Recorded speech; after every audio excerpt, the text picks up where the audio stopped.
വളരെ ഇംപെർഫെക്റ്റ് ആയിട്ടുള്ള ഒരു ലവ് സ്റ്റോറി. അതുവരെ നമ്മൾ കണ്ട പ്രണയ സിനിമകളിൽ സംഭവിച്ചതിന്റെ എല്ലാം ഓപ്പോസിറ്റ് മാത്രം സംഭവിക്കുന്ന ഒരു സിനിമ. പരസ്പരം അങ്ങോട്ടും ഇങ്ങോട്ടും ഒരിക്കൽ പോലും ഡാ നമ്മൾ എന്താടാ ഇങ്ങനെ, നമ്മൾ സ്നേഹിച്ചു പോയില്ലടാ എന്നൊന്നും ഒരിക്കൽ പോലും പറയാത്ത ഒരു നായകനും നായികയും. അങ്ങനെ ആകെ മൊത്തം രണ്ട് ഇംപെർഫെക്റ്റ് ആയിട്ടുള്ള ആളുകൾ തമ്മിലുള്ള ഒരു ഇംപെർഫെക്റ്റ് പ്രണയകഥ. പക്ഷെ ഇങ്ങനെയൊക്കെ ആണെങ്കിലും ഈ സാധനം കണ്ടു കഴിയുമ്പോൾ ഈ അൺഫിനിഷ്ഡ് ലവ് അല്ലെങ്കിൽ അൺഫിനിഷ്ഡ് ഹോപ്പ് എന്നൊക്കെ പറയുന്ന ഒരു ഇതുണ്ടല്ലോ, അത് നമ്മുടെ മനസ്സിൽ ഇങ്ങനെ കെട്ടിക്കിടക്കും. ഇതിലെ ഹീറോ മൈ മാൻ മാത്തൻ, ആളുടെ കാര്യം ആലോചിക്കുമ്പോൾ ഇപ്പോഴും ഒരു വിഷമമാണ്. തന്നെ മാത്രം തനിച്ചാക്കി കുടുംബത്തിലെ എല്ലാവരും ഒറ്റയടിക്ക് പോയതിനു ശേഷം മാത്തൻ കൊതിച്ചിരുന്നത് സ്നേഹിക്കാനും സ്നേഹിക്കപ്പെടാനും ഒരു അവസരം മാത്രമായിരുന്നു.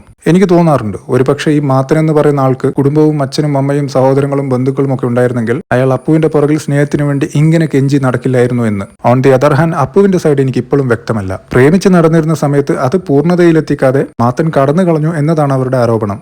പക്ഷേ ഒരു കോളേജ് അഡ്മിഷന്റെ ഭാഗമായി നടന്ന ഒരു കുരുക്കിൽ താൻ പെട്ടുപോയതാണെന്ന് മാത്തൻ പലതവണ പറഞ്ഞു മനസ്സിലാക്കാൻ ശ്രമിക്കുന്നുണ്ടെങ്കിലും ഇവരത് പൂർണ്ണമായി ഉൾക്കൊള്ളുന്നുമില്ല, ആക്സെപ്റ്റ് ചെയ്യുന്നുമില്ല. പിന്നെ വേണമെങ്കിൽ അപ്പു കുടുംബ പശ്ചാത്തലം നോക്കിയെന്ന് പറയാം. കാര്യം തകർന്നൊരു സമ്പന്ന കുടുംബമാണെങ്കിലും അപ്പുവിന് ഇപ്പോഴും ഒരു അമ്മയും അനിയനും ഒരു വീടുമുണ്ട്. മാത്തൻ അതില്ല. ഒരുപക്ഷെ അതാവാം കാരണം. വടവർ, ഇപ്പോഴും നമ്മുടെ മാത്തൻ ഒരു വിങ്ങലാണ്. ഞാൻ വീണ്ടും പറയുന്നു, കുടുംബവും ബന്ധങ്ങളും ഒക്കെ ഉണ്ടായിരുന്നെങ്കിൽ മാത്തൻ ഒരിക്കലും സ്നേഹത്തിന് വേണ്ടി യാചിക്കില്ലായിരുന്നു.